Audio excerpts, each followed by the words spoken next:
The scream tore through the cabin like a thunderclap, raw and unfiltered, yanking me from the haze of my pre-flight whiskey. I jolted upright in my window seat, heart slamming against my ribs, convinced we were plummeting from the sky. But it wasn't the plane. It was him, my seatmate, a stranger whose face crumpled as he clutched a faded photograph, tears carving silent rivers down his cheeks while the rest of the world blurred into oblivious murmurs. In that frozen instant, as the flight attendants rushed down the aisle with practiced calm, I couldn't tear my eyes away. His pain was a magnet, pulling at something deep in my chest I'd long buried under layers of New York cynicism. And just like that, 30,000 feet above the endless sprawl of America, my carefully planned escape to Los Angeles shattered, replaced by the inexplicable gravity of a man unraveling before me. I shifted in my seat, the vinyl creaking under me like a guilty whisper as the older woman across the aisle shot us furtive glances. The plane hummed steadily, slicing through the dusk toward LAX, but inside, chaos reigned in miniature. Jordan, that's what his boarding pass said, peeking from his jacket pocket, had gone still now, his broad shoulders heaving with suppressed sobs, the photo clutched so tightly his knuckles gleamed white. He was maybe a few years older than me, early 30s, with the kind of rugged handsomeness that spoke of sun-baked California hills or maybe Texas ranches, his dark hair tousled as if he'd run his fingers through it one too many times. A faint scar traced his left eyebrow, adding to the mystery, and his hazel eyes, when they finally lifted to meet mine, held a storm I recognized all too well, the kind that brews when love turns to ash. "Hey," I murmured, my voice barely cutting through the engine's drone. "You okay?" That looked rough. Lame words, I know, but what do you say to a stranger mid-breakdown? I'm Alex, by the way, 28, black, gay, and freshly single after my boyfriend of 3 years decided city lights meant more than quiet mornings in our Brooklyn walk-up. This flight was supposed to be my reset button, ditching the East Coast grind for a freelance gig in LA, chasing sunsets instead of subways. But here I was hooked already. He blinked, wiping his face with the heel of his hand, and for a second, I thought he'd brush me off. Instead, he let out a shaky laugh that bordered on hysteria. "Okay, man, I've been chasing okay for months. This," he waved the photo vaguely, a snapshot of him grinning with an arm around a guy who looked like he could grace a surf magazine. Both of them windswept on some beach, carefree and golden. "This is the opposite." The flight attendant, a no-nonsense type named Carla with a badge that gleamed under the overhead lights, paused beside us. "Sir, do you need assistance? We have blankets, water." "I'm fine," Jordan cut in, his voice gravelly, laced with that southern drawl that hinted at roots in Austin or maybe New Orleans. "Just ghosts, you know. Thanks, though." She nodded skeptically and moved on, leaving us in that bubble of shared awkwardness. The cabin lights dimmed for the long haul, casting us in a soft, amber glow that made everything feel confessional, like the altitude stripped away pretenses. I hesitated, then extended my hand. "Alex, seat 24B, unwilling therapist apparently." He took it, his grip firm but warm, lingering a beat too long, enough to send a flicker of electricity up my arm. "Jordan, 24A, and yet ghosts. The kind that follow you across state lines." We talked then, or rather, he spilled, and I listened, the words tumbling out like they'd been dammed up too long. His ex, Mateo, beautiful, reckless Mateo, had left him 6 months ago, right after they bought a fixer-upper in San Diego. One day, they were painting walls cobalt blue, dreaming of forever. The next, Mateo was gone, a note on the fridge saying he needed space to breathe, code for "I found someone who makes me feel alive." Jordan had chased him to a bar in Hillcrest, the heart of San Diego's queer scene, only to watch from the shadows as Mateo laughed in the arms of a younger guy, their bodies moving to the same reggae tone that once filled their home. "It gutted me," Jordan confessed, his voice dropping as the plane banked slightly, the wingtip catching the last rays of sun. "I packed up, sold the house, and now I'm flying to LA to start over. New job, new city, hell, new me. But this photo, it's all I have left that doesn't lie." He tucked it away, but not before I saw the date on the back, their anniversary etched in faded ink. I nodded, swallowing the lump in my throat. My own breakup echoed his. Ethan, with his architect dreams and wandering eyes, had traded our shared bed for a promotion that took him to Chicago. "I get it," I said softly. Mine bailed for bigger things. Left me questioning if love's just a lease you can break without notice. Our eyes locked, and in that shared ache, something shifted. The air between us thickened, charged with the unspoken. Two men, adrift, finding harbor in the narrow confines of armrests and recycled air. As the beverage cart rattled by, I ordered us both scotches, neat, no ice, and we clinked plastic cups in a toast to fresh starts. The liquor burned going down, loosening tongues and guards. Jordan leaned closer, his knee brushing mine accidentally on purpose, and told me about growing up in a conservative Texas family, coming out at 19 to a father who said, "Son, that's your cross to bear," and a mother who baked pecan pies in silence. I'd countered with my own tales. Harlem Sundays with my single mom, her fierce pride when I brought home my first boyfriend, the way she'd whisper, "Love who lights your soul, baby, no apologies." Hours blurred, the Midwest unspooling below like a forgotten quilt. We swapped stories of queer joy too. The pride parades in Austin where Jordan had first kissed a boy under rainbow flags. My underground poetry slams in Brooklyn where verses about brown skin and stolen glances earned thunderous applause. Laughter crept in, tentative at first, then full-throated, drawing smiles from the passenger behind us. His hand found my arm during a particularly animated retelling of a disastrous grinder date involving a drag queen and expired sushi, and neither of us pulled away. But as the captain announced descent into LA, turbulence hit. Literal this time, the plane bucking like a wild horse. Cups rattled, masks dangled, and Jordan's face paled, his fingers digging into the armrest. Not a fan of heights, he admitted through gritted teeth. Without thinking, I covered his hand with mine, steadying him. "Breathe with me," I said, our palms slick but sure. The jolt passed, but the touch lingered, a promise in the press of skin. Wheels kissed tarmac, and the cabin erupted in relieved applause. We gathered our bags in the fluorescent glare of the terminal, the spell of altitude fading but not gone. "Listen," Jordan said, slinging his duffel over one shoulder, his eyes searching mine with an intensity that made my pulse stutter. "This is crazy, but dinner? Tonight? There's a spot in West Hollywood, tacos that could mend a broken heart." I grinned, the weight of the flight lifting like morning fog. "Only if you promise no more ghosts." He laughed, that deep, resonant sound that already felt like home, and as we walked into the balmy LA night, stars pricking the smoggy sky, I realized, sometimes the unexpected isn't a detour, it's the map. The neon sign of El Toro Loco flickered like a heartbeat as we pushed through the door, the scent of sizzling carne asada and fresh cilantro wrapping around us like an embrace.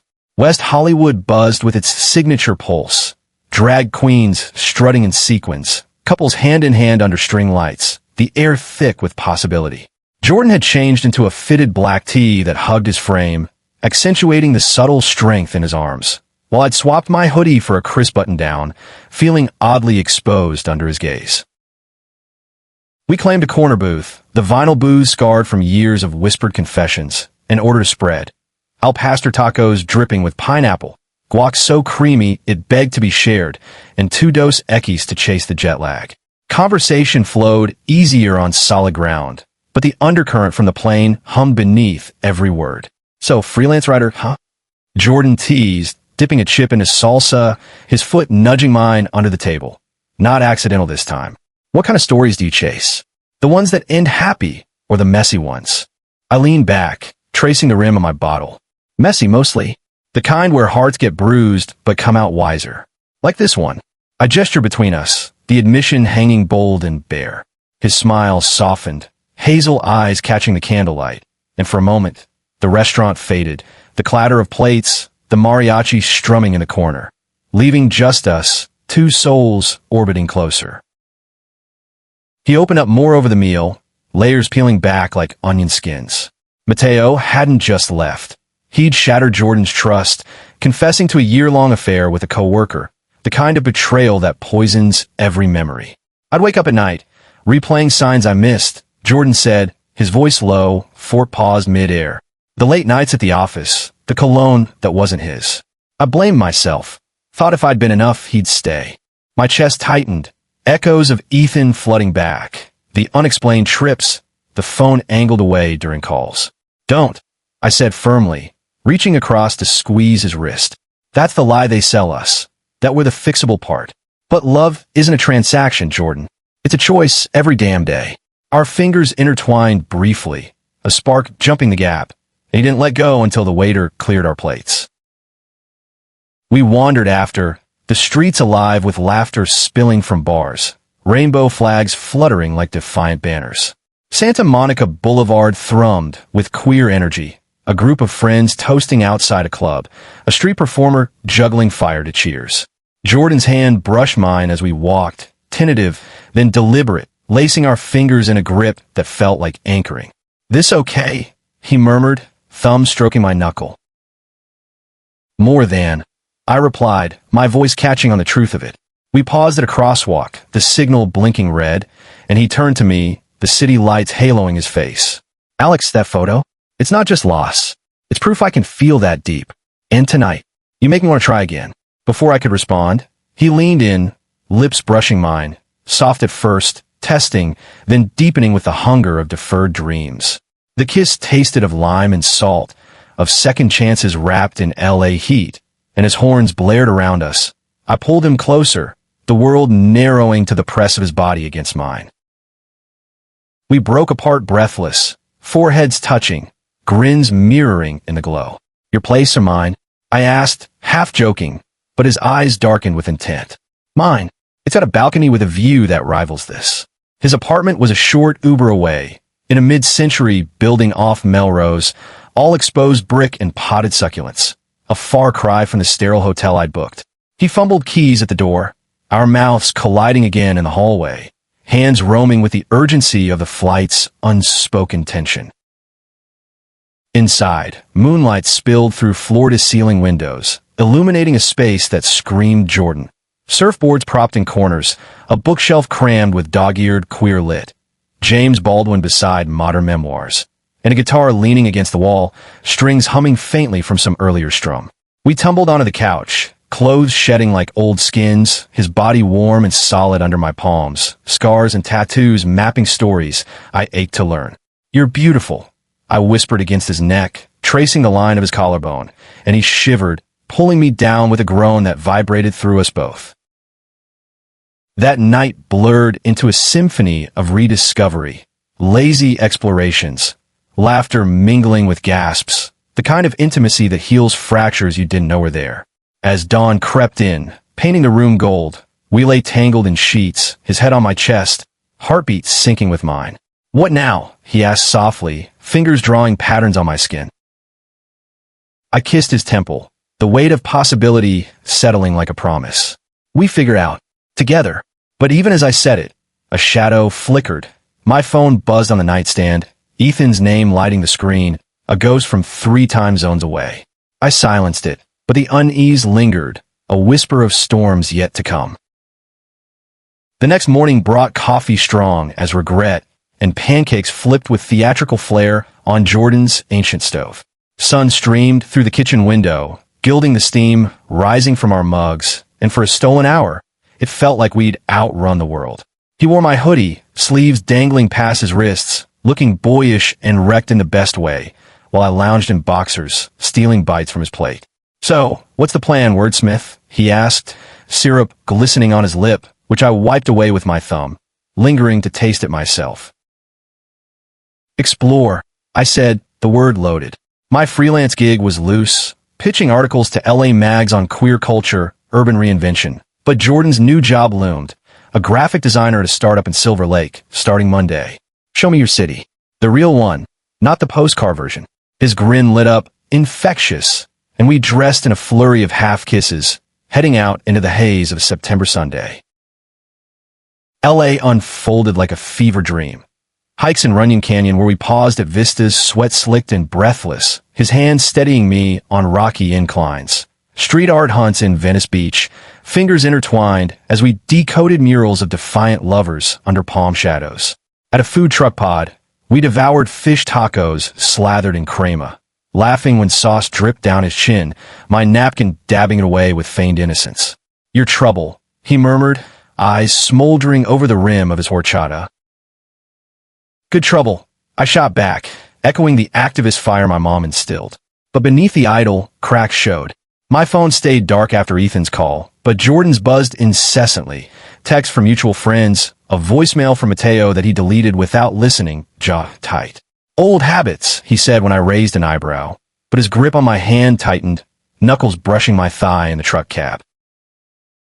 By afternoon, we escaped to his balcony, a sliver of paradise overlooking the Hollywood Hills, hammocks swaying in the breeze. We swung there, legs entangled, sharing a joint that unfurled lazy clouds of smoke. Tell me something true, I prompted, exhaling toward the sky, the high loosening secrets. He stared at the horizon, where smog blurred into mountains. I came out to my dad last year, full story, no filters. He hugged me, said he was proud. But Mom, she sent a Bible verse instead of call. His voice cracked, vulnerability raw as the plane's tears. I shifted, cupping his face, thumbs tracing the scar. That's her loss. You're whole, Jordan. More than enough.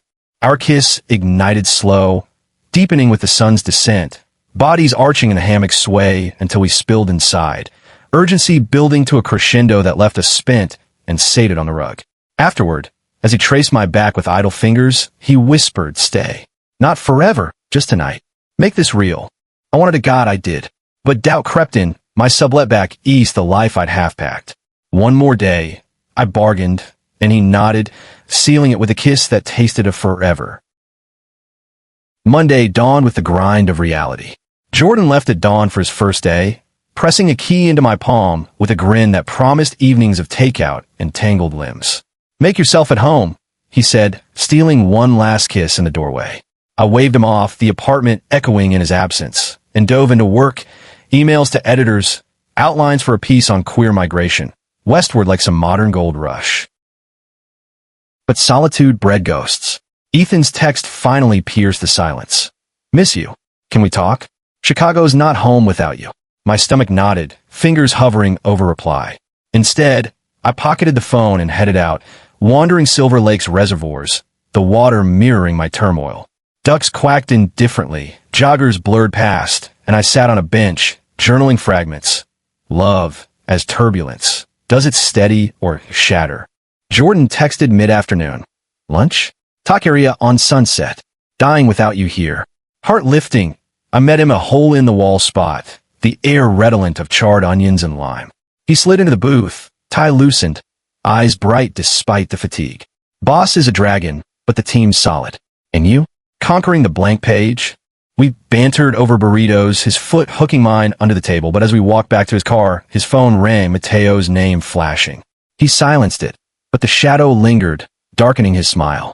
Ignore it, he muttered, pulling me into an alley for a fierce kiss that bruised lips and banished doubts. You're here. That's what matters. That night, we cooked, paella from a recipe his abuela swore by, saffron staining our fingers gold. Wine flowed, stories deepened. My mom's battle with cancer, how it forged my resilience. His sister's wedding where he'd stood as best man, hiding his ache behind toasts. Laughter turned to longing, dinner forgotten on the stove as we migrated to the bedroom, bodies mapping new territories with reverent touches. In the afterglow, curled against him, I confessed Ethan's message. Jordan stilled, then tightened his hold. He doesn't get to pull you back. Not when we're just starting. His words wrapped around me, a vow unspoken, but sleep came fitful, dreams of wings clipped and skies closing in. The week blurred into a rhythm intoxicating and fragile. Mornings tangled in sheets, coffee kisses before he dashed to meetings. Afternoons where I'd write on his balcony, the Hollywood sign winking like an accomplice, while he snuck home for stolen hours. We explored feverishly. Griffith Observatory under starlit domes, his hand warm in mine as we peered through telescopes at distant galaxies. Drag brunches in WeHo where we cheered sequined anthems, his laughter rumbling against my side. But fissures widened. Ethan's calls escalated, voicemails laced with remorse, promises of change. I blocked him, but the echo lingered, poisoning quiet moments. Jordan, too, frayed. Mateo's barrage turned vicious, texts accusing theft of shared art, voicemails slurring pleas for forgiveness. One night, after a gallery opening where we danced to indie beats, he shattered a glass against the sink, shards glittering like accusations. Fuck him, Jordan growled, pacing the kitchen, eyes wild. Why can't he let go? Why can't I? I crossed to him, hands framing his face, forcing eye contact. Because it hurts. But you're not that pain, Jordan. You're the man who pulled me from my own wreckage.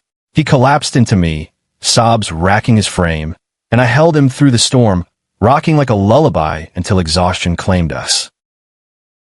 Dawn brought resolve.